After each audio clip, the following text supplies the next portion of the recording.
Hello everyone, welcome back to my channel. Today I want to share with you real quick a fun, fast way to make a custom quilt label using stamps and fabric markers. Today I'm going to walk you through and show you one of the ways that I make my quilt labels. So down in the description box below you'll find this free PDF. Go ahead and print that out and join me if you want to make your own quilt label.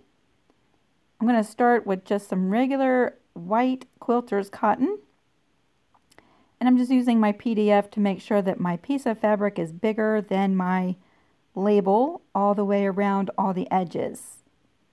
Then to get ready, I'm just going to give my fabric a press and make sure all the wrinkles are out, and then I'm going to fuse onto the back side some freezer paper. Now this is going to keep our fabric nice and sturdy and stabilize it while we are working with our label today.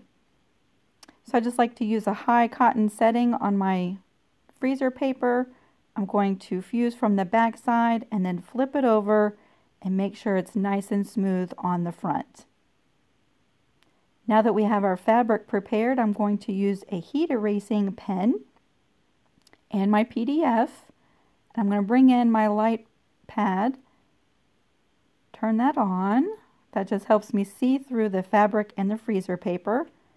And using my marker, I'm going to trace the outline of the box and the 4 lines inside the box. Once you have that traced, you can remove your light source.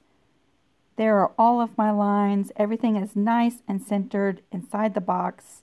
I've given you 4 lines so that you can write all your quilt information. Today I'm using a fabric marker.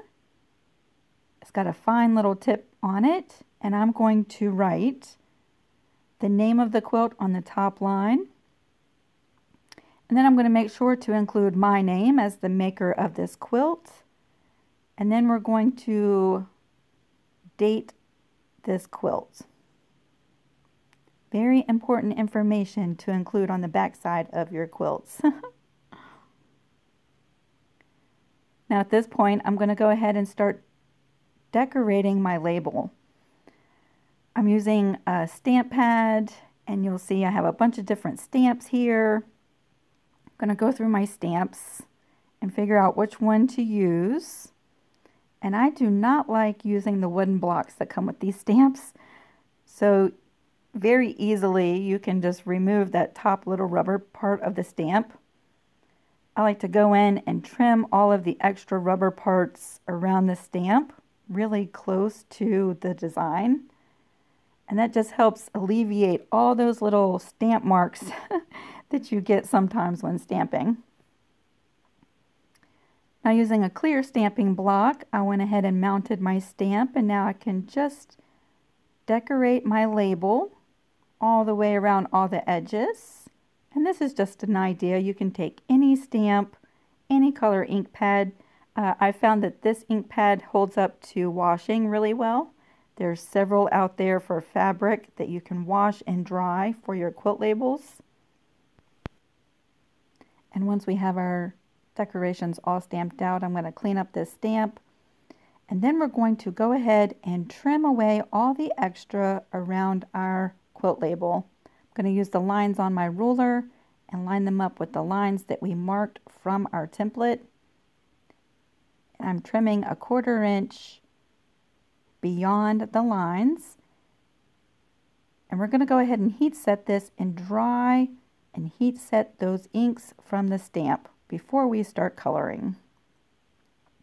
So let's move over to the iron. We still have the freezer paper on the back side of our label. We're going to go ahead and heat set and dry the stamp and the marker that we wrote all of our information. And now we can start coloring. I have some fabric markers here, and we're going to go ahead and start coloring in all of our stamps. This is the fun part.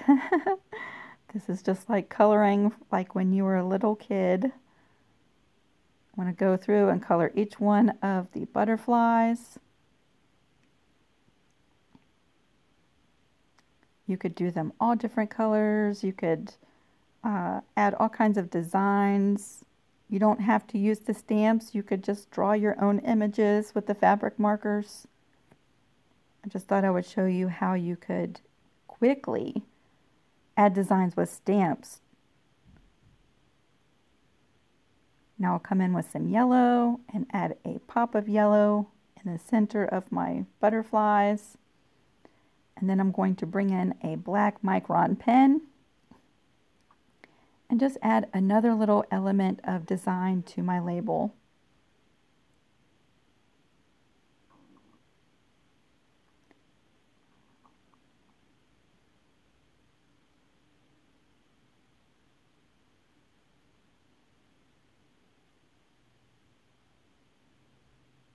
See how pretty that is? Once it's nice and dry, you can bring in a backing fabric. Again, I'm just using a plain white 100% piece of cotton. It could be muslin that's very thin. It's actually really good if it's thin to use on the back. I'm going to peel off the freezer paper from our label. Once you get that corner, it separates relatively easy. Sometimes if you heat this back up, it comes off very easy too. Now we're going to lay the pretty side of our label down on the backing fabric. We're going to sew with a 1/4 inch seam all sides of our label. So you'll see me here, I'm using just some white thread. I'm going from edge to edge on all 4 sides. We are not leaving an opening for our label. I'm going to show you what we do next.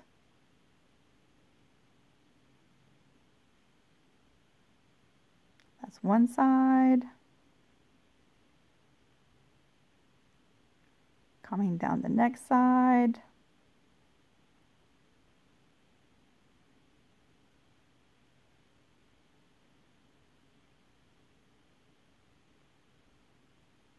The 3rd side, just trying to make sure that everything stays nice and straight.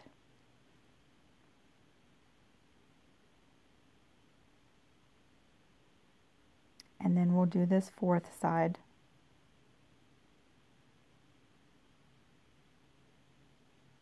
Just like that.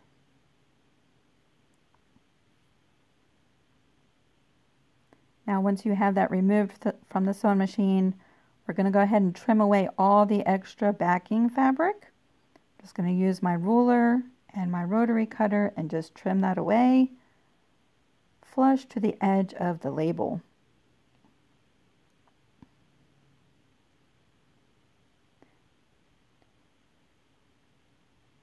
See these little tiny corners? We're going to take a pair of scissors and being very careful not to trim away the stitches in our corners. Just going to trim away the extra little corner bit so that my corners will be pointed out as neatly as possible. Now we're going to grab the front and the back and we're going to separate those two and cut a small slit in the back of our label. And this will give us an opening so that we can turn our label right side out. Once you get it popped out, you can take a little pokey tool and poke out your corners, being very careful not to poke through your corner and flatten everything out. Next, we'll bring this back to the ironing board. We're going to press all of our seams nice and flat, and this at the same time will also heat set the fabric markers that I used to color in my butterflies. I think this is one of the easiest ways to make a label. All of your edges are nice and turned. You're ready to go ahead and apply this to your quilt, and it's very nice and thin. None of your edges are going to fray, and it's nice and neat. Now there are several different ways that you can add this to the back of your quilt. You can use pins and just pin it in place once your quilt is ready for the label. Just like this. And then you can hand sew your label to the back, or you can machine stitch your label all the way around to the back. One of the things that I like to do, instead of using pens, is to use a little bit of Fabri-Tac glue, not directly on the edges, but about an inch away from the edge. And I also sometimes like to add a little bit around the opening. I'll lay that flat on my quilt and then I can hand sew it later or machine sew it. You can also use a heat and bond product. Cut your heat and bond a little bit smaller than your quilt label. And then you can fuse that to the back side of your quilt and hand sew it or machine sew it. I personally like to hand sew my labels onto the back of my quilt once the quilt is all done, and I try to be really careful not to go through the quilt to the front. So I just thought I would share this really fun custom quilt label tip with you, and I look forward to seeing you all really soon. Bye everyone.